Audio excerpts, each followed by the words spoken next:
వెంకటేశ్వరునికి సంబంధించి 8 రకములుగా సేవించిన వారు ఎవ్వరైనా సరే విష్ణువునందు సాయుధ్యమును పొందుతారు, అంటే మోక్షమును పొందుతారు.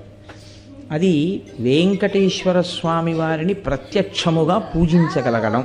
అంటే ఆయనని ఒక మూర్తిలోకి ఆవాహన చేసి, అది ఫోటో అన్న భావనతో, అది ఒక మూర్తి అన్న భావనతో కాకుండా ఈయనే శ్రీ వెంకటేశ్వరుడన్న భావనతో సేవించగలుగుట.